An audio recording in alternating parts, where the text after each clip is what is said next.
밤마다 화장실 때문에 잠을 깨시는 분들, 나이 탓으로만 생각하면서 방치하면 절대 안 됩니다. 왜냐고요? 심하면 기억력과 집중력 저하는 물론 우울감까지 생길 수 있습니다. 더군다나 밤에 한두 번 이상 화장실을 오가는 경우 넘어져서 크게 다치시는 분들이 정말 많거든요. 특히 우리 어르신들은 한번 낙상 사고가 나면 골절로 이어지고 그게 장기 입원으로 연결되면서 삶의 질이 급격히 떨어집니다. 통계를 보면 65세 이상 어르신들의 낙상 사고 중에서 상당수가 바로 밤에 화장실 가다가 발생한다고 합니다. 그리고 그 낙상으로 인한 고관절 골절은 정말 심각한 결과를 초래하죠. 게다가 밤새 제대로 주무시지 못하면 낮에 머리가 멍해지고 기억력까지 떨어지는 거 아시나요? 우리 뇌는 깊은 잠을 잘 때 하루 동안의 기억을 정리하고 저장합니다.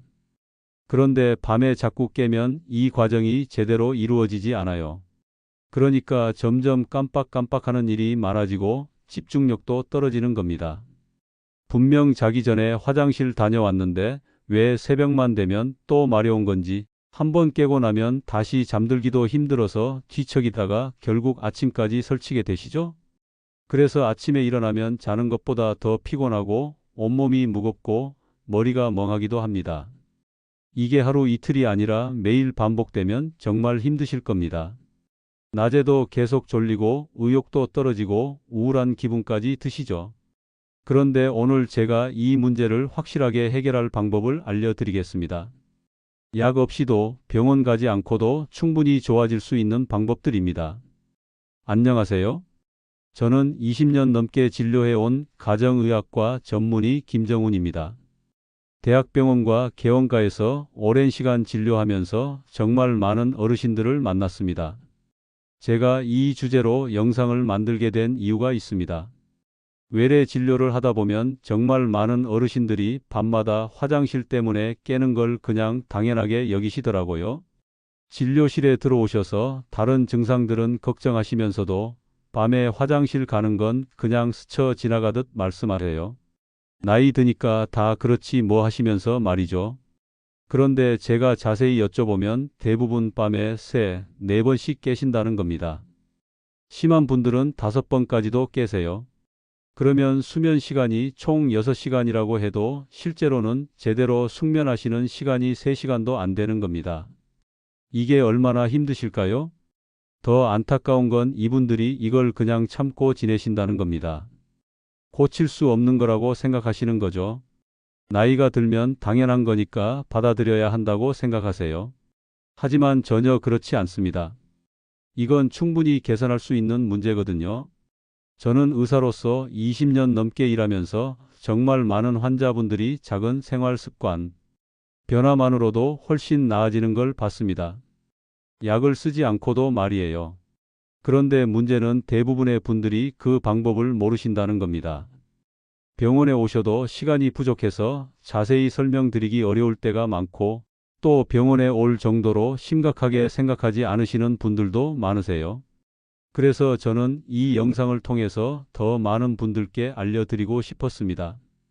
제가 진료하면서 느낀 건 환자분들이 불편함을 당연하게 받아들이시는 모습을 볼 때마다 정말 안타깝다는 겁니다.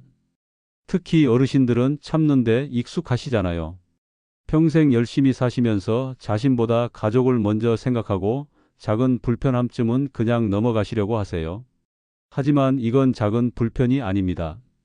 여러분의 건강과 안전, 그리고 삶의 질과 직결된 중요한 문제예요. 그래서 오늘 이 시간에 제가 20년 넘게 쌓아온 경험과 지식을 총동원해서 여러분께 꼭 알려드리고 싶었습니다. 조금만 관심을 가지고 관리하시면 충분히 개선할 수 있다는 사실을요. 실제로 제 환자분들 중에서 정말 많은 분들이 좋아지셨거든요. 그분들처럼 여러분도 충분히 좋아지실 수 있습니다. 먼저 문제의 심각성부터 정확히 이해하셔야 합니다. 나이가 들면 밤마다 소변 보러 깨는 경우가 정말 흔하죠. 의학적으로는 이걸 야간뇨라고 부릅니다. 밤에 자다가 소변 때문에 한 번 이상 깨는 증상을 말하는 거예요. 그런데 이게 단순히 불편한 정도로 끝나지 않습니다. 생각해 보세요. 밤에 제대로 주무시지 못하면 어떻게 되나요? 다음날 낮에 머리가 멍하고 집중력이 떨어집니다. 텔레비전을 봐도 무슨 내용인지 잘 모르겠고 책을 읽어도 머릿속에 안 들어오죠. 기억력도 점점 나빠집니다. 아까 뭘 하려고 했는지 깜빡하고 며칠 전 일도 잘 기억이 안 나요. 이게 반복되면 자신감도 떨어지고 불안해지시죠. 혹시 치매가 오는 건 아닌가 걱정도 되고요. 그런데 사실 이건 치매가 아니라 수면 부족 때문인 경우가 많습니다. 우리 뇌는 잠을 자는 동안 하루 동안의 기억을 정리하고 저장하거든요. 특히 깊은 잠을 잘 때 이 작업이 이루어지는데 밤에 자꾸 깨면 깊은 잠을 잘 수가 없어요. 그러니까 기억력이 떨어질 수밖에 없는 겁니다. 더 심각한 건 안전 문제입니다. 밤에 졸린 눈으로 어두운 복도를 지나 화장실을 가다가 넘어지시는 분들이 정말 많습니다.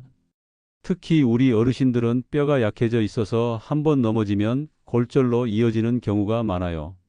실제로 통계를 보면 65세 이상 어르신들의 낙상 사고 중 상당수가 밤에 화장실 가다가 발생합니다. 왜 그럴까요? 첫째, 밤에는 어둡습니다. 환하게 불을 켜면 눈이 부셔서 깨게 되니까 대부분 어둠 속에서 이동하시죠. 둘째, 졸린 상태라 주의력이 떨어집니다. 셋째, 급하게 서두르다가 발을 헛디디기 쉽죠. 그리고 그 낙상이 고관절 골절로 이어지면 정말 심각합니다. 고관절 골절은 수술이 필요하고 회복하는데 오랜 시간이 걸려요. 그동안 누워만 계시면 근육이 빠지고 체력이 급격히 떨어집니다. 폐렴 같은 합병증도 생기기 쉽고요. 더 큰 문제는 정신적인 부분입니다. 낙상으로 한번 크게 다치시면 그 두려움 때문에 활동량이 더 줄어들어요. 밖에 나가는 것도 무서워지고 집 안에서도 조심조심하게 되죠. 그러면 근력이 더 떨어지고 그게 또 낙상 위험을 높이는 악순환이 됩니다. 또 하나 중요한 점은 수면의 질입니다. 밤에 한두 번 깨는 것도 문제지만 3번, 4번씩 깨면 깊은 잠을 잘 수가 없어요. 수면에는 단계가 있습니다. 얕은 잠에서 시작해서 점점 깊은 잠으로 들어가는데 이 과정이 90분 정도 걸려요. 그런데 깊은 잠에 들기도 전에 깨버리면 어떻게 될까요? 다시 처음부터 시작해야 합니다. 그러니까 밤에 4번 깨면 깊은 잠을 거의 못 자는 거예요. 우리 몸은 깊은 잠을 잘 때 회복이 되고 면역력도 강화되는데 그걸 제대로 못하는 겁니다. 수면이 부족하면 낮에 졸음이 쏟아지죠. 그러면 활동량이 줄어들고 햇빛도 덜 쬐게 되고 사람들도 덜 만나게 됩니다. 그게 또 건강을 악화시키는 악순환이 되는 거예요. 우울감도 생기고 식욕도 떨어지고 모든 게 귀찮아지죠. 그래서 이건 단순한 불편함이 아니라 여러분의 전반적인 건강과 안전, 그리고 삶의 질과 직결된 중요한 문제입니다. 밤에 화장실 가는 게 습관이 되면 몸이 그걸 학습합니다. 그러면 시간이 지날수록 더 자주 깨게 되는 경우도 있어요. 어떤 분들은 밤에 깨는 게 너무 당연해져서 저녁에 물을 아예 안 드시기도 합니다. 그런데 그것도 문제예요. 수분이 부족하면 낮에 탈수 증상이 올 수 있고 혈액이 끈적해져서 혈전 위험도 높아지거든요. 그래서 무조건 물을 안 마시는 게 아니라 올바른 방법으로 관리하셔야 합니다. 그럼 왜 나이가 들면 밤에 자꾸 깨서 화장실을 가게 되는 걸까요? 이걸 이해하시면 해결 방법도 훨씬 명확해집니다. 크게 3가지 이유가 있는데요. 하나씩 자세히 설명드리겠습니다. 첫 번째는 호르몬의 변화입니다. 우리 몸에는 바소프레신이라는 호르몬이 있어요. 이 호르몬의 역할을 쉽게 설명하면 수도꼭지를 잠그는 일을 한다고 보시면 됩니다. 밤이 되면 이 호르몬이 나와서 신장에 신호를 보냅니다. 이제 밤이니까 소변을 덜 만들어라고요. 그래서 젊을 때는 밤새 잠을 자도 소변이 많이 안 차는 겁니다. 아침에 일어나면 소변이 진하고 양이 많죠. 밤사이에 만들어진 소변을 한꺼번에 보는 거니까요. 이게 정상적인 상태예요. 그런데 나이가 들면 이 바소프레신 호르몬의 분비가 줄어듭니다. 정확한 이유는 아직 완전히 밝혀지지 않았지만 뇌하 수체의 기능이 떨어지면서 생기는 자연스러운 노화 현상으로 알려져 있어요. 그러니까 밤에도 수도꼭지가 잠기지 않는 거죠. 그래서 낮이나 밤이나 비슷한 양의 소변이 계속 만들어집니다. 당연히 방광이 차서 깰 수밖에 없죠. 이게 야간뇨의 가장 근본적인 원인 중 하나입니다. 젊을 때는 밤에 안 깼는데 나이 들어서 깨는 가장 큰 이유가 바로 이 호르몬 변화 때문이에요. 두 번째는 방광의 문제입니다. 방광은 소변을 담아두는 주머니라고 생각하시면 됩니다. 이 주머니는 근육으로 되어 있어요. 젊을 때는 이 근육이 탄력이 좋아서 소변이 꽤 많이 차도 잘 참을 수 있습니다. 마치 새 풍선처럼 말이죠. 쭉쭉 늘어나면서 많이 담을 수 있어요. 그런데 나이가 들면 방광의 탄력이 떨어집니다. 오래된 풍선처럼 말이에요. 오래된 풍선은 조금만 불어도 터질 것 같고 탄력이 없어서 잘 안 늘어나잖아요. 방광도 마찬가지입니다. 그러면 조금만 소변이 차도 꽉 찼어요 라고 신호를 보내는 거예요. 실제로는 예전만큼 차지 않았는데도 방광이 예민해져서 신호를 보내는 겁니다. 그래서 깨어나게 되죠. 더구나 방광 근육이 약해지면서 한 번에 완전히 비우지 못하는 경우도 있어요. 그러면 조금 있다가 또 마려운 거죠. 남성분들의 경우에는 전립선 문제도 있습니다. 전립선은 방광 바로 아래에 있는 기관인데요. 나이가 들면 점점 커집니다. 이걸 전립선 비대증이라고 하죠. 전립선이 커지면 소변이 나가는 길을 막아요. 그러면 소변을 보고 나서도 시원하지 않고 방광에 소변이 남아있게 됩니다. 그래서 자주 화장실을 가게 되고 밤에도 자꾸 깨는 거예요. 여성분들도 마찬가지로 문제가 있습니다. 폐경 이후에 골반 근육이 약해지면서 방광을 지탱하는 힘이 떨어져요. 그러면 방광이 아래로 처지면서 소변 조절이 어려워집니다. 세 번째는 체액의 재분배 문제입니다. 이게 좀 중요한데요. 설명을 자세히 드리겠습니다. 낮에 우리가 서 있거나 앉아 있으면 중력 때문에 체액이 아래로 내려갑니다. 물은 위에서 아래로 흐르잖아요. 그래서 하루 종일 활동하고 나면 저녁에 다리가 붓는 겁니다. 특히 종아리가 많이 부으시죠. 양말 자국이 선명하게 남고 손가락으로 눌러보면 쏙 들어갔다가 천천히 올라오는 걸 보실 수 있어요. 이게 다 낮 동안 물이 다리에 고인 거예요. 몸무게를 재보면 저녁이 아침보다 더 나갈 수도 있습니다. 그런데 밤에 누워서 자면 어떻게 될까요? 다리가 심장과 같은 높이가 되잖아요. 그러면 다리에 고여있던 그 물이 다시 위로 올라옵니다. 중력의 영향을 덜 받으니까요. 그리고 그 물이 혈액을 타고 순환하면서 신장으로 몰립니다. 신장은 우리 몸의 정수기 같은 역할을 해요. 혈액에서 노폐물을 걸러서 소변으로 만들죠. 그런데 밤에 갑자기 많은 체액이 신장으로 몰리면 어떻게 될까요? 신장이 열심히 일해서 소변을 많이 만들어냅니다. 그래서 낮에 다리가 많이 부으셨던 분들은 특히 밤에 소변이 많이 나오게 되는 거예요. 이 문제는 심장이 약하신 분들에게 더 심합니다. 심장이 약하면 혈액순환이 잘 안 되니까 낮에 체액이 다리에 더 많이 고이거든요. 그리고 밤에 그게 한꺼번에 올라오면서 소변이 엄청나게 많이 만들어지는 겁니다. 이 세 가지가 복합적으로 작용하면서 야간뇨가 생기는 겁니다.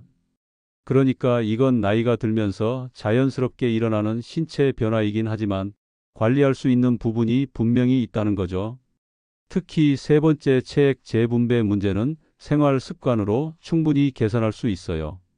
또 하나 알아두셔야 할 게 있습니다. 수면 무호흡증도 야간뇨를 악화시킬 수 있어요. 자다가 숨이 막히면 우리 몸이 스트레스를 받습니다. 그러면 심장이 빨리 뛰고 혈압이 올라가죠. 이때 심장에서 나트륨 이뇨 펩타이드라는 호르몬이 나오는데 이게 신장을 자극해서 소변을 더 많이 만들게 합니다. 그래서 코를 심하게 고시거나 자다가 숨이 막히는 느낌이 있으시면 꼭 검사를 받아보셔야 해요. 수면 무호흡증을 치료하면 야간뇨도 함께 좋아지는 경우가 많거든요. 제가 진료실에서 만났던 환자분 이야기를 하나 들려드리겠습니다. 68세 김영자 님이라는 분이셨는데요. 이분이 저를 찾아오셨을 때 정말 힘들어 하셨어요. 표정부터 지쳐 보이시더라고요. 김영자님은 매일 밤 새벽에 서너 번씩 깨서 화장실을 가셨대요. 처음에는 한 번 정도였는데 점점 횟수가 늘어났다고 하셨습니다. 그러니까 잠을 제대로 잘 수가 없는 거죠. 밤 11시에 주무시면 새벽 1시쯤 한 번 깨고 3시쯤 또 깨고 5시쯤 또 깨고 어떨 때는 6시 반에도 한 번 더 깬대요. 그러면 실제로 푹 잔 시간이 얼마나 될까요? 거의 없는 거예요. 깨고 나면 다시 잠들기까지 20분에서 30분씩 걸리니까요. 그러니까 아침에 일어나면 몸이 천근만근이고 머리도 무겁고 눈은 뻑뻑하고 피곤해서 도저히 일어나기가 힘들다고 하셨습니다. 낮에는 어땠냐고 여쭤봤더니 졸음이 계속 쏟아져서 일상생활이 너무 힘들다고 하셨어요. 텔레비전을 봐도 집중이 안 되고 손주들이 놀러와도 같이 놀아주기가 힘들 정도라고요. 머리가 멍한 상태로 하루를 보내니까 아무것도 하기 싫어지고 우울한 기분도 든다고 하셨습니다. 더 걱정되는 건 안전 문제였어요. 한 달 전에는 밤에 화장실 가다가 발을 헛디뎌서 넘어질 뻔했대요.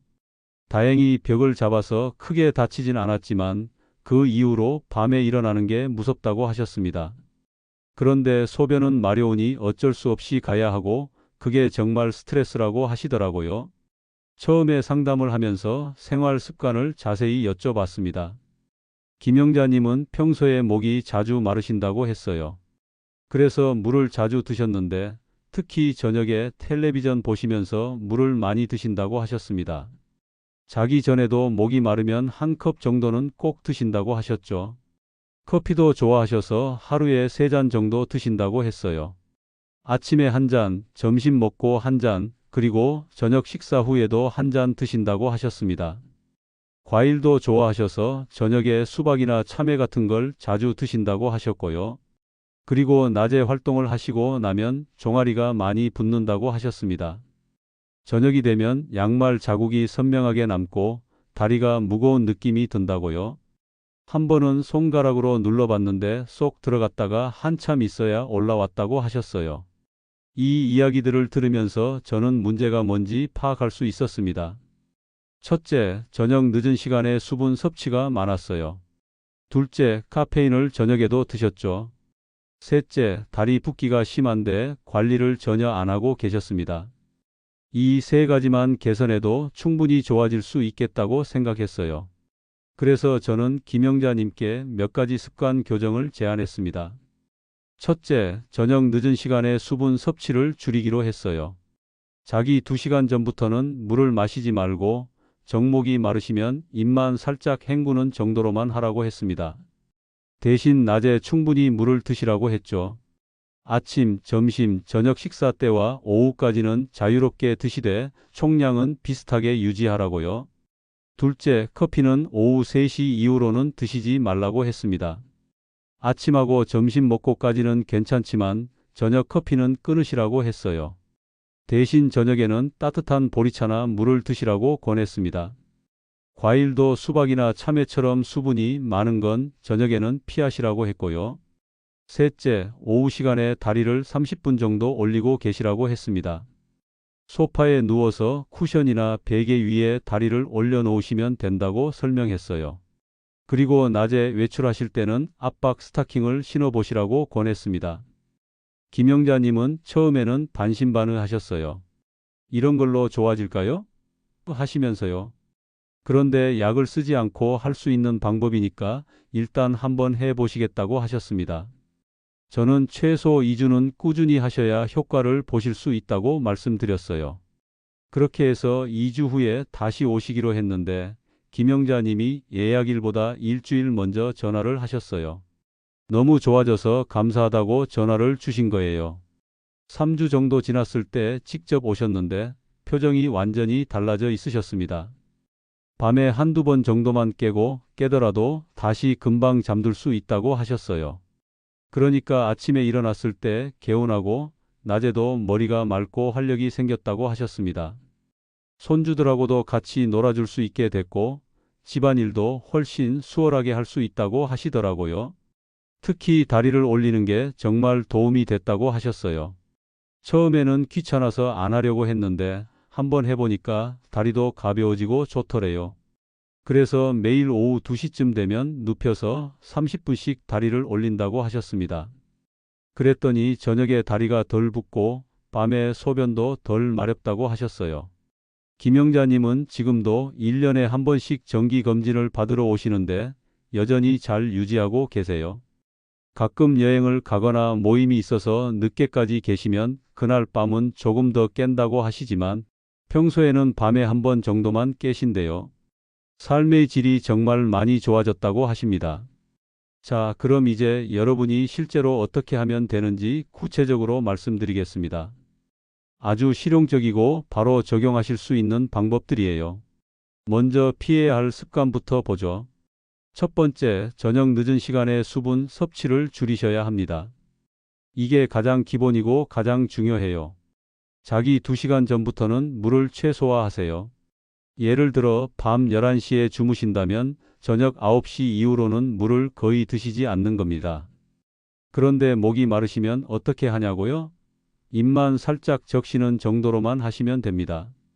물을 한 모금 머금었다가 뱉으셔도 되고요. 이렇게 하면 목마름은 해소되면서도 실제로 몸에 들어가는 수분은 많지 않아요. 그리고 수분이 많은 과일도 조심하셔야 해요. 특히 수박, 멜론, 참외, 배 같은 과일은 수분이 정말 많거든요.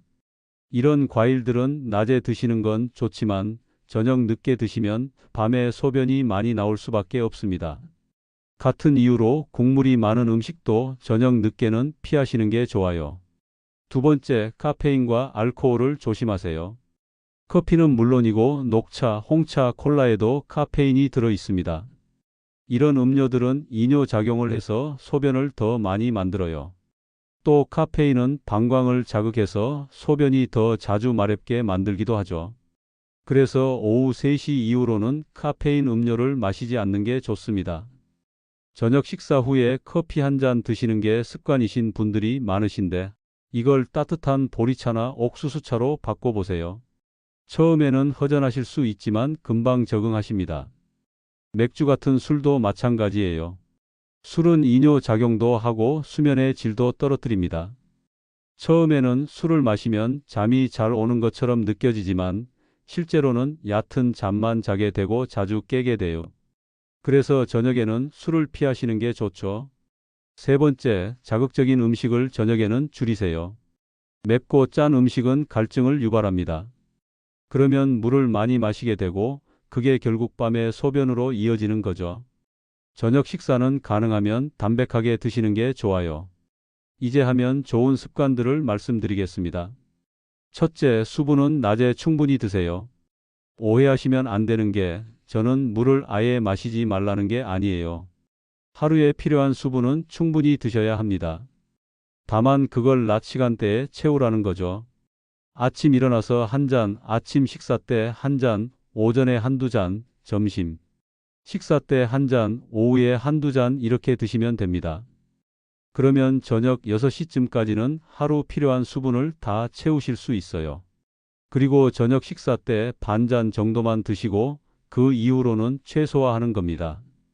둘째, 다리 붓기를 관리하세요. 이게 정말 중요합니다. 아까 말씀드렸듯이 다리에 물이 고이면 밤에 크게 올라와서 소변으로 나오거든요. 그러니까 낮에 다리 붓기를 관리하면 밤에 소변이 덜 마려운 거예요. 어떻게 하냐면 오후 시간에 30분 정도 다리를 심장보다 높게 올려주세요. 소파나 침대에 누워서 쿠션이나 베개를 2~3개 쌓아놓고 그 위에 다리를 올리시면 됩니다. 다리가 심장보다 높으면 고인 물이 순환되면서 빠져나가요. 처음에는 귀찮으실 수 있지만 한번 해보시면 다리가 정말 가벼워지는 걸 느끼실 거예요. 저녁에 양말 자국도 덜 생기고 다리가 무거운 느낌도 줄어듭니다. 꼭 30분씩 할 필요는 없어요. 20분만 해도 효과가 있습니다. 압박 스타킹도 도움이 됩니다. 특히 낮에 오래 서 계시거나 앉아 계시는 분들은 압박 스타킹을 신으면 다리 붓기를 예방할 수 있죠. 다만 너무 꽉 조이는 건 혈액순환에 좋지 않으니 적당한 압력의 제품을 선택하세요. 약국이나 의료용품점에 가면 상담받을 수 있습니다. 그리고 낮에 가벼운 운동도 도움이 돼요. 걷기나 스트레칭 같은 걸 하면 혈액순환이 좋아져서 다리 붓기를 예방할 수 있습니다. 특히 종아리 근육을 많이 사용하면 좋아요. 종아리는 제2의 심장이라고 불릴 정도로 혈액순환에 중요한 역할을 하거든요. 셋째, 콧골이나 수면 무호흡이 있는지 확인하세요. 이게 왜 중요하냐면 수면 무호흡이 있으면 밤에 산소가 부족해지면서 신장이 자극을 받아 소변이 더 많이 만들어집니다. 그러니까 수면 무호흡을 치료하면 야간뇨도 함께 좋아질 수 있어요. 본인은 잘 모르시는 경우가 많으니까 옆에서 주무시는 가족분께 여쭤보세요. 코를 심하게 고시거나 자다가 숨이 막히는 느낌이 있으시거나 아침에 일어났을 때 입이 바싹 마르거나 목이 아프시면 수면 무호흡을 의심해 볼 수 있습니다. 이런 증상이 있으시면 꼭 검진을 받아보세요. 넷째, 집안 안전을 챙기세요. 아무리 노력해도 밤에 한 번쯤은 화장실을 가실 수 있잖아요. 그럴 때를 대비해서 안전하게 다닐 수 있는 환경을 만들어 두는 게 중요해요. 복도에 작은 무드 등을 설치하세요. 완전히 환하게 할 필요는 없고 발밑이 보일 정도면 충분합니다. 요즘은 센서가 달린 무드 등도 많아서 사람이 지나가면 자동으로 켜지는 제품도 있어요. 이런 걸 설치해 두면 편리하죠. 그리고 화장실 가는 길에 걸림돌이 될 만한 것들은 다 치워두세요. 신발, 가방, 전선 같은 것들요. 낮에는 아무렇지 않아도 밤에 졸린 상태로 지나가다 보면 걸려 넘어질 수 있거든요. 특히 문턱이나 단차가 있는 부분은 야광 테이프를 붙여두면 좋습니다. 화장실 안에도 손잡이를 설치하세요. 변기 옆에 손잡이가 있으면 앉고 일어날 때 잡을 수 있어서 안전해요. 그리고 화장실 바닥이 미끄러우면 미끄럼 방지 매트를 깔아두시고요. 다섯째, 규칙적인 운동을 하세요. 낮에 적당한 운동을 하면 밤에 깊은 잠을 잘 수 있습니다. 산책이나 가벼운 체조, 스트레칭 정도면 충분해요. 너무 격렬한 운동은 오히려 피곤해서 좋지 않아요. 다만 저녁 늦게 운동하면 오히려 잠이 안 올 수 있으니 오후 시간대가 좋습니다. 저녁 식사 후 30분 정도 산책하시는 것도 좋고요. 운동을 하면 체력도 좋아지고 스트레스도 풀리고 혈액순환도 좋아져서 전반적인 건강에 도움이 됩니다. 여섯째, 방광 훈련을 해보세요. 낮에 소변이 마려울 때 5분, 10분씩 조금씩 참아보는 겁니다. 이렇게 하면 방광의 용량이 조금씩 늘어나고 참는 힘도 생겨요. 물론 너무 무리하게 참으시면 안 되고요. 조금씩 시간을 늘려가시면 됩니다. 처음에는 5분만 참아보세요. 익숙해지면 10분, 15분 이렇게 늘려가는 거죠. 이렇게 훈련하면 방광이 조금 더 차도 참을 수 있게 되고 밤에도 덜 깨게 됩니다. 일곱째, 규칙적인 수면 패턴을 유지하세요. 매일 같은 시간에 주무시고 같은 시간에 일어나는 게 좋아요. 우리 몸은 생체 리듬이 있거든요. 규칙적으로 생활하면 몸이 그 리듬에 맞춰서 움직입니다. 그러면 수면의 질도 좋아지고 호르몬 분비도 규칙적으로 돼요. 이제 특별히 바나나에 대해 말씀드리겠습니다. 바나나는 숙면에 도움이 되는 아주 좋은 과일이에요. 왜 그럴까요? 바나나에는 트립토판이라는 성분이 들어 있습니다. 이게 우리 몸에서 세로토닌으로 바뀌고 세로토닌은 다시 멜라토닌이라는 수면 호르몬으로 바뀌어요. 멜라토닌은 우리 몸에 이제 잠잘 시간이야 라고 신호를 보내는 호르몬입니다. 그러니까 바나나를 먹으면 자연스럽게 잠이 잘 오게 되는 거죠. 또 바나나에는 마그네슘과 칼륨도 풍부하게 들어 있어요. 마그네슘은 근육을 이완시키고 신경을 안정시키는 효과가 있습니다. 칼륨도 마찬가지로 근육 이완에 도움을 주죠. 그런데 중요한 건 먹는 시간입니다. 자기 직전에 먹으면 안 돼요.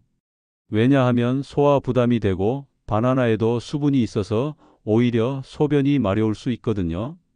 그래서 저녁 5시에서 6시 사이에 드시는 게 좋습니다.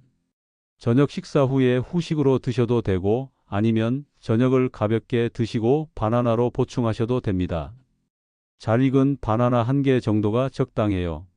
잘 익은 바나나는 껍질에 갈색 반점이 생긴 바나나인데 이게 소화도 잘 되고 영양소도 더 많아요. 다만 주의하실 점이 있습니다.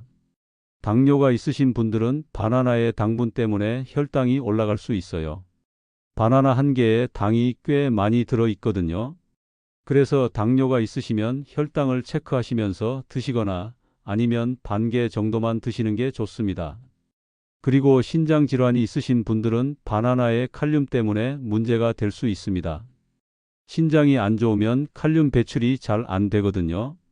그래서 혈중 칼륨 농도가 높아질 수 있어요. 이런 질환이 있으시면 꼭 담당 의사 선생님과 상담하신 후에 드셔야 안전합니다. 건강한 분들도 너무 많이 드시면 안 돼요. 바나나 한두 개 정도가 적당하고 그 이상 드시면 오히려 배가 불러서 불편할 수 있습니다. 자, 여기까지 들으시면서 여러분은 어떠셨나요?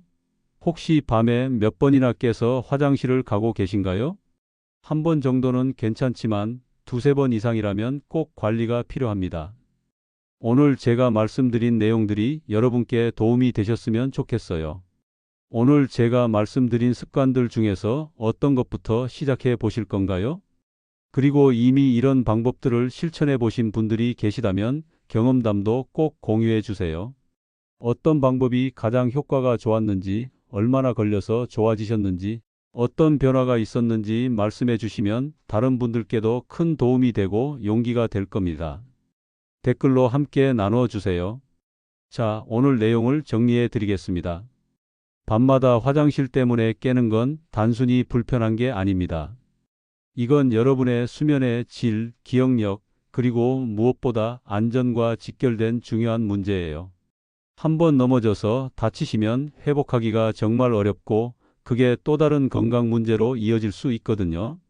그렇다고 너무 걱정하실 필요는 없습니다. 오늘 말씀드린 것처럼 생활 습관만 조금 바꿔도 충분히 좋아질 수 있으니까요. 실제로 많은 분들이 좋아지셨어요. 핵심만 다시 정리하면 이렇습니다. 첫째, 저녁 늦은 시간에 물과 카페인, 알코올을 줄이세요. 자기 2시간 전부터는 수분 섭취를 최소화하는 겁니다. 둘째, 낮에는 충분히 수분을 드세요. 필요한 물은 낮 시간대에 다 채우시면 됩니다. 하루 총량을 줄이는 게 아니라 시간대를 조절하는 거예요. 셋째, 다리 붓기를 관리하세요. 오후에 30분 정도 다리를 올려주거나 압박 스타킹을 활용하시면 좋습니다. 이게 정말 중요해요. 다리에 고인 물이 뺨에 올라와서 소변이 되는 거니까요. 넷째, 집안 안전을 챙기세요. 무드등을 설치하고 걸림돌을 치우는 거죠. 안전이 최우선입니다. 바나나는 저녁 5시에서 6시 사이에 한 개 정도 드시면 숙면에 도움이 됩니다. 트립토판이라는 성분이 수면 호르몬인 멜라토닌을 만드는 데 도움을 주고 마그네슘과 칼륨이 근육을 이완시켜서 편안한 잠을 잘 수 있게 해주거든요. 하지만 당뇨나 신장 질환이 있으신 분들은 꼭 의사와 상담하신 후에 드셔야 합니다. 그리고 규칙적인 생활, 적당한 운동, 방광 훈련도 병행하시면 더 좋아요. 하나하나가 다 중요하지만 한꺼번에 다 하려고 하면 부담스러우실 수 있으니 하나씩 차근차근 시작해 보세요. 마지막으로 꼭 말씀드리고 싶은 게 있습니다. 오늘 제가 알려드린 방법들은 일반적으로 도움이 되는 내용들이지만 모든 분께 똑같이 적용되는 건 아닙니다. 개인의 건강 상태나 복용하시는 약에 따라 다를 수 있거든요. 그래서 만약 이런 습관 교정을 2주에서 4주 정도 해봤는데도 계속 밤에 자주 깨시거나 갑자기 소변량이 급격히 늘었다거나 소변 볼 때 통증이 있다거나 혈뇨가 나온다거나 새로운 증상이 생기면 반드시 전문가 상담을 받으셔야 합니다. 특히 당뇨병, 심장질환, 신장질환이 있으신 분들은 더욱 주의가 필요하고요. 이런 경우에는 꼭 담당 의사 선생님과 상의하시면서 관리하셔야 합니다. 그리고 현재 약을 드시고 계신 분들도 생활 습관을 바꾸기 전에 의사와 상담하시는 게 안전해요. 일부 약물들은 수분 조절이 필요하거든요. 제가 20년 넘게 진료하면서 느낀 건 작은 습관 하나가 삶의 질을 크게 바꿀 수 있다는 겁니다. 처음에는 불편하고 귀찮을 수 있어요. 저녁에 물 마시는 습관을 바꾸는 것도, 매일 오후에 다리를 올리는 것도 처음에는 쉽지 않죠. 하지만 2주만 꾸준히 해보세요. 변화가 느껴지실 거예요. 밤에 덜 깨고 아침에 개운하게 일어나시는 그 느낌이 얼마나 좋은지 아실 겁니다. 그러면 그게 동기부여가 돼서 계속 유지하실 수 있어요. 오늘도 건강하게 보내시고 다음에 또 유익한 정보로 찾아뵙겠습니다. 긴 시간 함께 해주셔서 정말 감사합니다. 건강하세요.